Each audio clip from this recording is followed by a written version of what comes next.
Taking away privilege is not oppression. Access to over 2,000 calories a day, that's a privilege. Access to clean, healthy water, running water at your command, privilege. Electricity, privilege. All that stuff you're buying that you know you don't need, buy anyways, like your fast fashion, that's a privilege. Taking those away is not oppression. Not having access to water, that's oppression. Not having access to somewhere to sleep at night, that's oppression. Ugh. I know that goes against a lot of things I've said about, like the Black community in the United States. I'm not trying to discuss anything that our people of color communities are fighting for in this nation. I think it's immensely important that everybody's treated equally and everyone has equal access to resources. That's really what we're going through right now. Right? The civil rights movement, 1950s, 60s, that was so that everybody could at least have a seat at the table. And now we're making sure that everybody can eat at the table. When we do things like,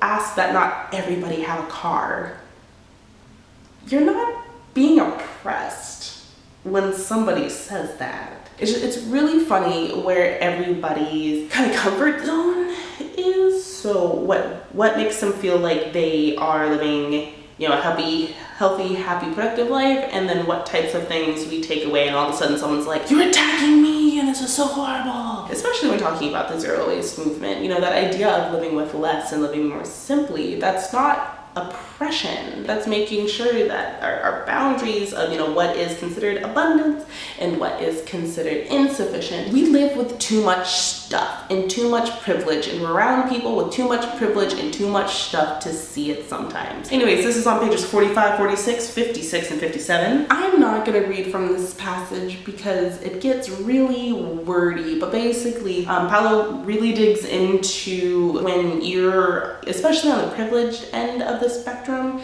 actions by oppressed people can be seen as violent or hostile or ungrateful, when really, if you were in their position, you would see their actions as necessary and unnecessary at the same time, because it's like, why are we even having this conversation? Especially just with the US elections coming up soon, pay attention to how we talk about people who have less than what we have. I'm gonna leave it at that. If you can find a good example of people who are privileged, who think that they're oppressed because some of their privilege was taken away, not some of their basic human rights, but some of their privilege was taken away, I would love to see that down in the comments.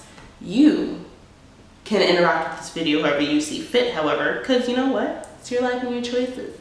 You can find me on the tweets at Hey Cassidy, and I'll see each and every one of you next week.